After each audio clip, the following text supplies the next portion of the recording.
हम सभी ने उस बिंदु को अनुभव किया था जहां अर्जुन के पूछे हुए प्रश्न पर भगवान ने ये समझाया कि किस तरह एक स्थित प्रज्ञ जिसने अपनी चेतना को परब्रह्म में जोड़ लिया हो, उसकी भाषा क्या होती है।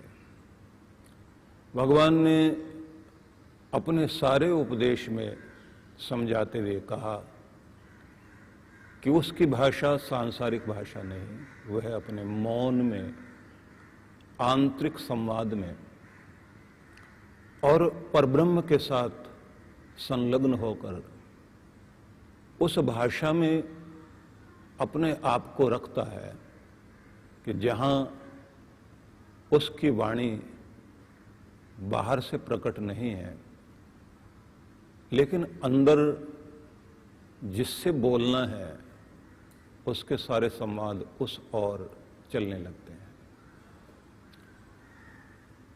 ये भी कहा कि वो बैठता कैसे है, तो कल हमने उसे भी जाना कि वह परमात्मा के आसन पर बैठता है। जो सोवे सो सुन में, जो जागे तो हरि नाम, जो बोले सो हरि कथा, और भक्ति करे निह काम। वो परमात्मा में स्थित है, प्रभु में बैठा हुआ है, चारों ओर परमात्मा ही है, लेकिन जहां बैठा हुआ है वहां व्यक्ति ये अनुभव करता है कि मैं प्रभु के गोद में हूं। लेकिन श्री कृष्ण तो स्पष्ट संदेश देते हैं कि वह उस स्थिर आसन में अपने मन को और बुद्धि को जोड़कर बैठता है जहां उसकी चेतना परब्रह्म में स्थित हो गई। फिर उन्होंने आगे ये भी समझाया कि तुमने पूछा विचरण कैसे करता है, कहां चलता है वो। तो उन्होंने कहा कि चलती ही इंद्रियां और मन है व्यक्ति की, लेकिन उसका चलना संसार में नहीं होता, उसका चलना करतार में होता है। वह संसार जो परमात्मा की रचना है उसमें नहीं, वो रचयिता में विचरण कर रहा है। वहां चला कैसे जाता है, वहां चलने के लिए पांव नहीं। जैसे कबीर ने कहा वो बिना पांव की यात्रा वाला देश है, वो ऐसी स्थिति है कि जहां बिना पंखों के आपको उड़ा जाता है।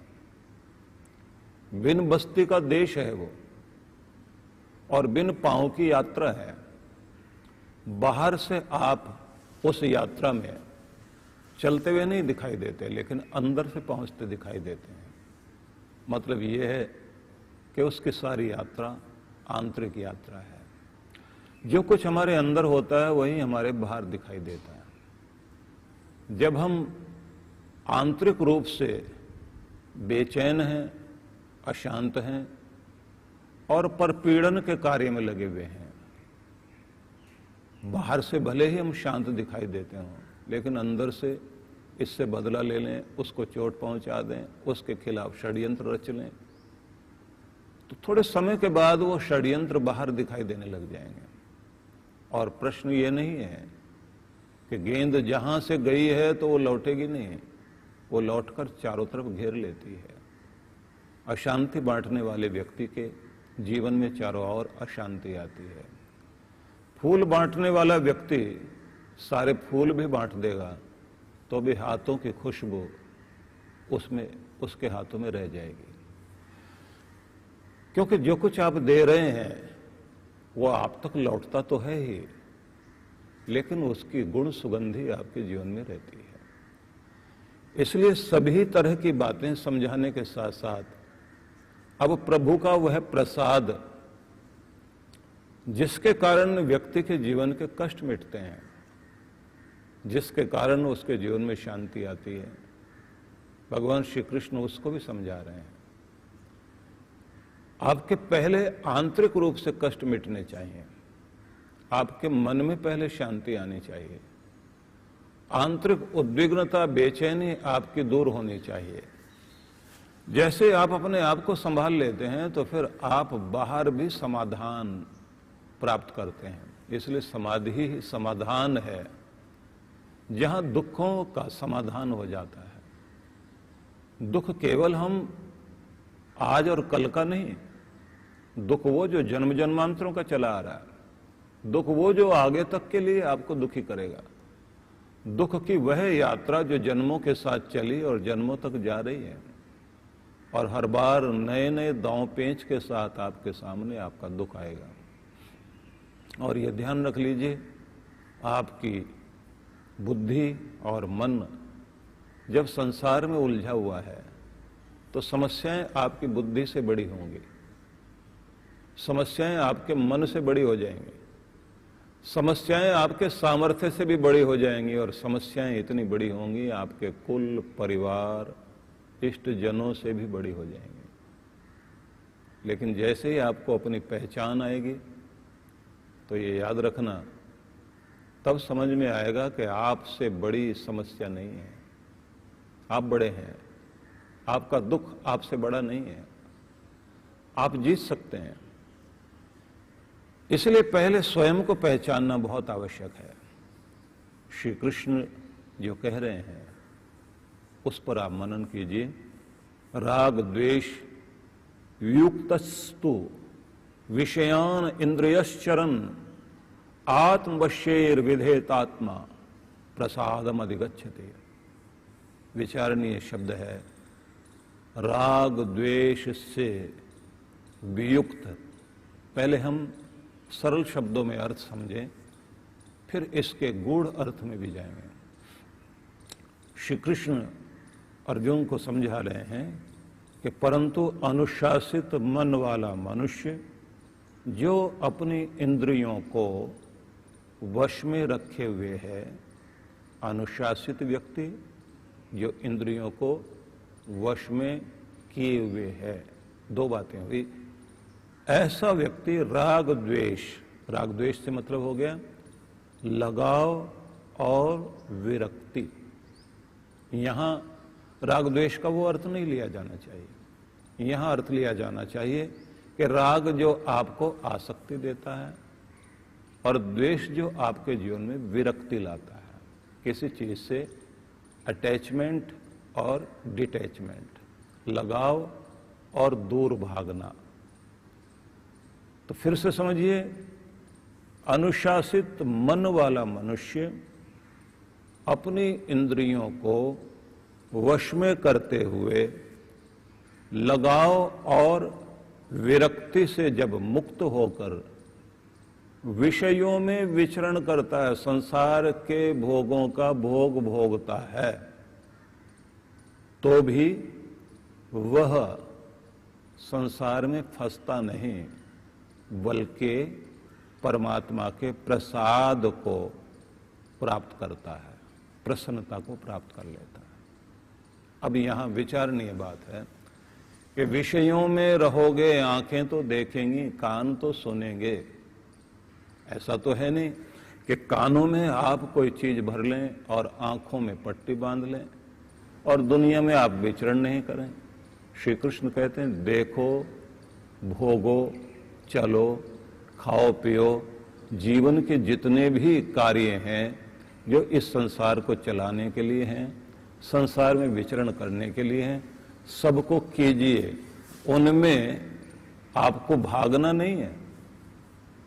विषयान इंद्रियश्चरन्, विषयों में इंद्रियों का विचरण होते हुए इंद्रियां उसमें अपना कार्य कर रही हैं, लेकिन राग द्वेष से वियुक्त इंद्रियां, लगाव और विरक्ति से रहित इंद्रियां, मतलब तुम्हारा मन भी, तुम्हारी आंखें भी, तुम्हारे कान, नाक, मुंह, अंग प्रत्यंग इस संसार के भोगों को भोगते हुए कार्य करेंगे। दुनिया में रहोगे, दुनिया के कार्य करोगे, जीवन को चलाओगे, परिवार को चलाओगे, संतान भी होगी, आप कमाओगे भी सही, सारी चीजें करोगे आप, लेकिन प्रेम भी आपका रहेगा, व्यवहार भी आपका रहेगा। वो आसक्ति नहीं चाहिए कि जो तुम्हारे अंदर पक्षपात को पैदा करे, वो आसक्ति जो तुम्हें संसार में वैर विरोध में लाकर खड़ा कर दे, वह आसक्ति जो आपको संसार के जालों में बांधकर उस जगह लाकर खड़ा कर दे कि तुम अपने जीवन के आनंद को और अपने परमात्मा को भूल जाओ और कार्य जो करना था वो भी भूल गए और बैर विरोध में, लड़ाई झगड़े में, कलह कलेश में, सब में तुम पड़ गए। जरा विचार करके देखिए, महाभारत का युद्ध समाप्त हो गया और अपना जूड़ा बांध लिया द्रौपदी ने, राज्य भी मिल गया, समृद्धि आ गई, निष्कंटक राज्य है, अब कोई सताने वाला भी नहीं। उदास, परेशान, आंखों में आंसू लिए बैठी है द्रौपदी। कृष्ण पहुंचते हैं और कहते हैं, कहो साम्राज्ञी, जो चाहा था मिल गया, तुम्हारा बदला पूरा हुआ, शत्रुओं से हीन हो गई पृथ्वी,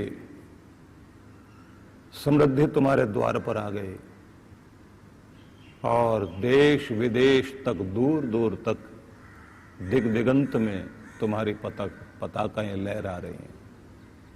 क्या चाहिए और? द्रौपदी कहती है, लेकिन शांति नहीं है,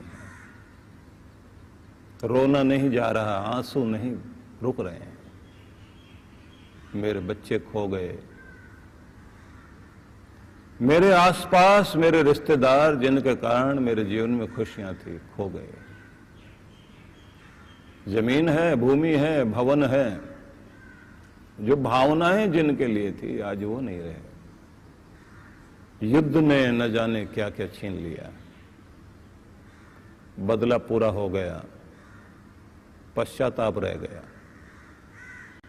मधुर आवाजें सुनने के लिए व्यक्ति व्याकुल रहता है, अपनों की बात, परायों से भी दो अच्छे शब्द, अब चीत्कार सुनाई दे रही है। विधवाएं, अनाथ बच्चे, टूटे हुए घर। आप लोग जानते हैं कि महाभारत युद्ध में भारत का वह साम्राज्य जिसमें अनेक अनेक तरह के वैज्ञानिक, कलाकार, शिल्पी, वे लोग जो दुग्ध क्रांति करने वाले लोग थे, वे लोग जो हरित क्रांति कर रहे थे, जिन्होंने स्वर्ण में धातुओं से बड़ा विकास किया था, वो सब खो गए।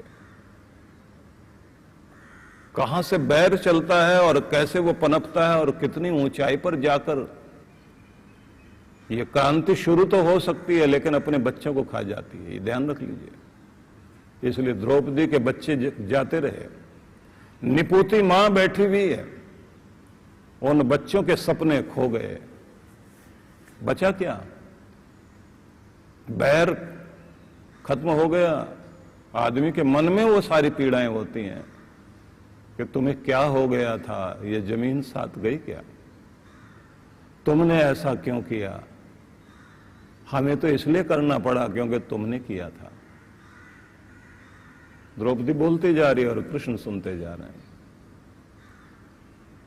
आखिर में श्री कृष्ण ये कहते हैं, द्रौपदी, इस संघर्ष से संघर्ष ही मिलता है। बाहर का संघर्ष समाप्त हो गया, अंदर का शुरू हो गया। अब वो कहते मैं क्या करूं? कृष्ण कहते हैं कि इस सब से मुक्त हो जाओ, अपने अंदर के युद्ध से मुक्त हो जाओ, अपनी स्मृतियों से मुक्त हो जाओ, और जब तक मुक्त नहीं होंगे शांति नहीं आएगी। और वो लोग कर नहीं पाए, आखिर में हिमालय में जाकर गल गए। लेकिन आंतरिक शांति, हिमालय जहां शांति शांति, हिमालय वहां जहां बर्फ ही बर्फ है, उस रास्ते से चलते जा रहे हैं स्वर्ग की तरफ, लेकिन मिली शांति। बहुत अच्छा लगता है, दो चार लोग मिल जाएंगे बैर विरोध की आग को भड़काने वाले, आपने कोई प्रहार किया तो तारीफ करने वाले लोग मिल जाएंगे, बहुत अच्छा किया, तुम बड़े बहादुर। भड़काने वाले लोग चारों तरफ होते हैं। लेकिन आदमी को अपनी वास्तविक संपदा खो बैठता है। इसका मतलब यह नहीं कि कायरता का चोला ओढ़कर आदमी बैठ जाए। धर्म तो करना ही पड़ेगा, अपना कर्तव्य तो निभाना ही पड़ेगा। लेकिन जब कभी हम अपने बैर विरोध को भी हक बताने लग जाते हैं तब मनुष्यता हारती है। इसलिए श्री कृष्ण ये कहते हैं कि तुम दुनिया में कर्तव्य अपने पूरे करना, लेकिन अर्जुन तुम्हारा युद्ध भी बैर विरोध का युद्ध नहीं है, ये धर्म का युद्ध है, न्याय का युद्ध है। ये न्याय तुम्हारे परिवार का नहीं कि तुम्हारे परिवार को न्याय मिले, ये न्याय मिलना चाहिए इस दुनिया में, इस आर्यवर्त में रहने वाले जितने लोग हैं। उनके हक को छीनकर अपनी एक संपत्ति समझकर राज्य के ऊपर बैठना चाह रहा है एक व्यक्ति गिद्ध दृष्टि लगाकर। लेकिन ये ध्यान रख लेना कि तुम अगर अपना काम भी करने लगे हो तो जल्लाद और कसाई वाला रूप धारण मत कर लेना, चित्त तुम्हारा शांत रहे। ये ध्यान रख लेना कि जब किसी डॉक्टर का चित्त शांत है और अपना फर्ज निभा रहा होता है, हथियार उसके हाथ में होता है और शरीर को काट रहा होता है, सर्जरी कर रहा होता है, जितना जरूरी है उतना ही। श्री कृष्ण ने भी वही किया था कि कम से कम खून बहे, रक्त अधिक नहीं बहना चाहिए, लेकिन सर्जरी पूरी हो जाए। शरीर में जो कोढ़ हो गया या कैंसर हो गया या गैंग्रीन हो गई या कोई और बड़ी समस्या हो गई, उतना अंग काटकर अलग कर दिया जाए। ये ध्यान रख लीजिए कि अगर नई फसल उगानी है तो खेत को साफ तो करना ही पड़ेगा। अगर आपको वस्त्र पर रंग चढ़ाना है तो उसको स्वच्छ तो करना ही पड़ेगा। कोरी स्लेट पे ही लिखा जा सकता है, कोरे कागज पे ही लिखा जा सकता है। भगवान श्री कृष्ण कह रहे हैं, इंद्रियों के विषयों में विचरण करते हुए तुम्हारी यात्रा संसार में चलेगी, लेकिन राग द्वेष से ऊपर उठकर आसक्ति, अटैचमेंट और द्वेष का अर्थ यहां विरक्ति लीजिए, दूर हटने की चाह। जो नहीं चाहते हम लोग अनचाहे से दूर भागते हैं और जिसको हम पसंद करते हैं उसके पीछे भागते हैं। दोनों से ही ऊपर उठ करके आपको अपना कार्य पूरा करना है, अपना फर्ज निभाओ और उस फर्ज में फिर न मोह आए न ममता आए। जो कार्य करना है वो तो करना ही है। माली को तराशना पड़ता है अपने पौधों को, जिनको खून पसीने से मेहनत से सींच कर पौधों को बड़ा किया हो। कैंची चलाकर जब साफ करना होता है तो बड़ा दुख होता है उनको, लेकिन अगर तराशेगा नहीं तो बगीचा सुंदर लगेगा नहीं। इतना कुछ लिख देने के बाद भी संपादक का काम होता है वो चर्बी छांटे शब्दों की, तभी तो जाकर के आपका निबंध होता है। पुराने समय में निबंध लिखने की परंपरा थी, अब नहीं रही, अब ब्लॉग लिखते हैं लोग। और निबंध का और कहानी का अपना एक नियम है कि अगर एक ईंट उसकी खींच ली जाए तो सारी दीवार धड़ाम से नीचे गिर जाए। आपका एक शब्द भी फालतू नहीं होना चाहिए। अगर एक शब्द भी बीच में से निकाल दिया जाए, सारा ऊपर से लेकर नीचे तक का तारतम्य बिगड़ जाए। तब लगता है पढ़ने वालों के लिए भी कोई चीज दी गई है, तो फिर उसको सदियां याद करते हैं। फिर वो कालातीत हो जाता है, काल के ऊपर सवार हो जाता है। नहीं तो आपकी चीजें रोज अखबार छपता गया, हो गया कूड़ा। इसलिए तराशना तो पड़ता है। आप रहें संसार में, विचरण करें, राग द्वेष से विमुख होकर आपको दुनिया में काम करना होगा।